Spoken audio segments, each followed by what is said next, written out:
Hi friends, welcome to my channel teaching by Ansari. कैसे हैं आप लोग? आई होप आप लोग अच्छे होंगे और अच्छे होना भी चाहिए। तो देखिए, आज यहाँ पे एक सवाल दिया गया है जो कि काफ़ी इंपॉर्टेंट है, और ये सवाल रीजनिंग का भी है, मैथ का भी है, लेकिन ज़्यादातर रीजनिंग में पूछा जाता है। एक सवाल इस तरह के पूछा जरूर जाता है। अगर कैसे आप कोई कंपिटिटिव एग्जाम दे रहे हैं या आप नॉलेज के लिए देखना चाहें तो काफ़ी मैं अच्छे से इसको पूरा सा सोल्यूशन इसका देने वाली हूँ। तो यहाँ देखिए, लिखा हुआ है कि यदि 31 मार्च 2000 को बुधवार था तो 12 जुलाई 2000 को कौन सा दिन होगा। तो ये दिन निकालने वाला, समय निकालने वाला जो है सवाल एक दे दिया जाता है। तो 31 मार्च 2000 को क्या था? बुधवार था। तो यहाँ पे देखिए 31 मार्च, तो अब मार्च तो पूरा बीत चुका, क्योंकि 31 मार्च का दिन कौन सा था? बुधवार था। तो हमें मार्च में नहीं जाना है अब, क्योंकि ये पूरा हो चुका है ना। लास्ट दिन 31 ही मार्च होता है, मार्च 31 का महीना होता है, तो ये पूरा बीत चुका है। और उस दिन क्या था? बुधवार था, इसने बता भी दिया है सवाल में। तो हम मार्च के बाद से देखेंगे, क्योंकि हमसे क्या पूछा है? जुलाई। 12 जुलाई को कौन सा दिन होगा? तो मार्च के बाद कौन सा दिन आता है? क्योंकि अब देखो 31 में कोई दिन भी नहीं बच रहा है, क्योंकि इसने लास्ट दिन का ही दे दिया। अगर इसने 30 का दिया होता तो हम इसके बाद इसके आगे एक दिन बचा, जो भी बचता तो हम उसको काउंट करते, लेकिन ये 31 का ही दिया है, तो इसका मामला फाइनल है। अब मार्च के बाद कौन सा दिन आता है? अप्रैल आता है। तो हम लिख देते हैं यहाँ पे अप्रैल। चाहो तो लिखो, चाहो तो ना लिखो, लेकिन मैं आपको समझाने के लिए लिख देती हूँ कि अप्रैल जो होता है वो किसका महीना होता है? 30 का महीना होता है ना।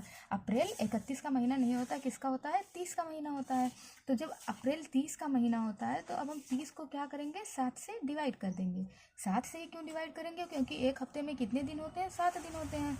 और जब हम 7 से इसको डिवाइड कर देंगे तो यहाँ पे कितना बच जाएगा? 7 चौक 28, यानी कि शेषफल क्या बच जाएगा? 2 बच जाएगा। अब अप्रैल का चला गया। अप्रैल के बाद कौन सा महीना आता है? मई आता है। तो मई का जो महीना आता है, अभी तो हमें आगे जाना है, क्योंकि इसने तो हमसे जुलाई का पूछ के रखा हुआ है। तो हम मई का भी निकाल लेते हैं। तो हम मई का जब निकालेंगे तो क्या आ जाएगा? मई किसका महीना होता है? ये भी 31 का होता है, यानी कि 31 का होता है। इसको भी हम किससे डिवाइड कर देंगे? 7 से डिवाइड कर देंगे। क्यों? क्योंकि एक हफ्ते में 7 दिन होते हैं। तो 7 चौक 28 हो जाएगा, और यहाँ पे शेष पर कितना बच गया? 3 बच गया। इसी तरह से अप्रैल, अब मई, अब जून आ जाएगा, क्योंकि अभी तो जून के बाद ही जुलाई आना है। तो जून का हम निकाल लेते हैं। तो हम क्या करेंगे? जून का क्या आ जाएगा? जून 30 का महीना होता है। तो हम 30 से 7 को फिर डिवाइड करेंगे, तो यहाँ पे क्या शेषफल बच जाएगा? फिर 2 बच जाएगा।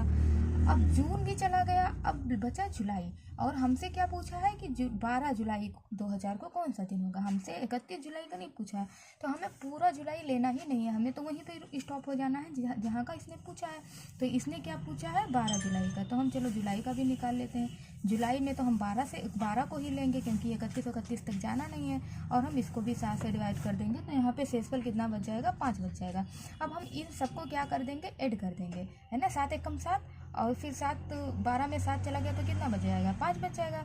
तो अब हम इस सबको क्या करते हैं? पूरे को ऐड करते चले जाएंगे। तो जब हम पूरे को ऐड करेंगे तो क्या हो जाएगा? 5 3 8 2 10 2 12। फिर यहाँ पे से पूरा टोटल क्या की आ गया? इसका सम 12 आ गया। अब हम इस 12 को भी क्या करेंगे? फिर 7 से डिवाइड कर देंगे, क्योंकि एक हफ्ते में कितने दिन होते हैं? 7 दिन होते हैं। तो हम जब 7 से फिर इसको डिवाइड करेंगे, 7 एकम 7, और फिर कितना बच जाएगा? 5 यहाँ पे शेषफल बच जाएगा। अब इस 5 को हम क्या करेंगे? इस बुधवार में ऐड करेंगे। तो बुधवार के बाद क्या आता है? गुरुवार आता है ना। तो यहाँ पे आ जाएगा थर्सडे, फिर उसके बाद में फ्राइडे, फिर सैटरडे, फिर संडे, फिर मंडे।